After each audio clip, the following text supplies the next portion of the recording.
नमस्कार दोस्तों, आपका हमारे चैनल में स्वागत है। 25 साल तक अकेले की बिटिया की परवरिश, अब बेटी ने 50 साल की मां की करवाई दूसरी शादी। मां और बेटी के बीच जो बॉन्डिंग होती है वो अन्य किसी रिश्ते में नहीं होती।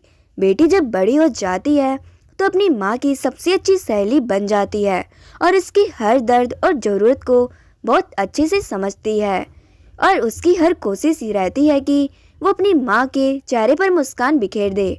सोशल मीडिया पर माँ बेटी के एक अटूट रिश्ते की स्टोरी वायरल हो रही है, जिसमें बेटी ने अपनी 50 साल की माँ का अकेलापन दूर करने के लिए उनका ब्याह रचाया है। बेटी की लोग जमकर तारीफ कर रहे हैं। माँ बेटी की रियल लाइफ स्टोरी मेघालय की राजधानी शिलांग की है। बेटी का नाम देबार्ची चक्रवर्ती और माँ का नाम मौसमी चक्रवर्ती है। मौसमी के पति डॉक्टर थे, लेकिन जब मौसमी महज 25 साल की थी तभी उनके पति की ब्रेन हेमरेज से मौत हो गई। पति की मौत के समय मौसमी चक्रवर्ती की बिटिया देबार्ची महज 2 वर्ष की थी। मौसमी अपनी बिटिया के साथ अपनी माँ के घर आ गई और टीचिंग करके अपनी बेटी की परवरिश करी। हमेशा मौसमी के परिवार वाले और बड़े होने पर बेटी देबार्ची उन्हें शादी करने के लिए कहते रहते थे, लेकिन वो हमेशा यह कहकर मना कर देती थी कि मैं शादी कर लूँगी तो तुम्हारा क्या होगा। देबार्ची फ्रीलांस टैलेंट मैनेजर है और अब मुंबई में काम करती है। देबार्ची ने बताया है कि वो अपनी माँ को सालों से दूसरी शादी के लिए मना रही थी, लेकिन वो मना कर देती थी।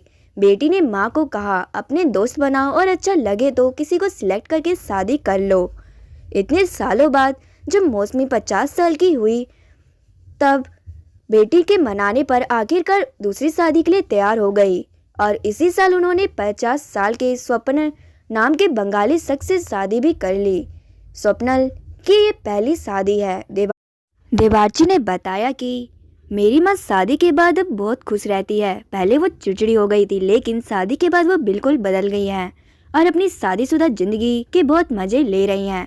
देबार्ची से जब पूछा गया कि क्या समाज का विरोध सहना पड़ा, जिसके जवाब में बेटी देबार्ची ने कहा कि समाज क्या चाहता है इसकी चिंता हमें नहीं करनी चाहिए, हमें वो करना चाहिए जिससे हमारे अपने खुश होते हैं।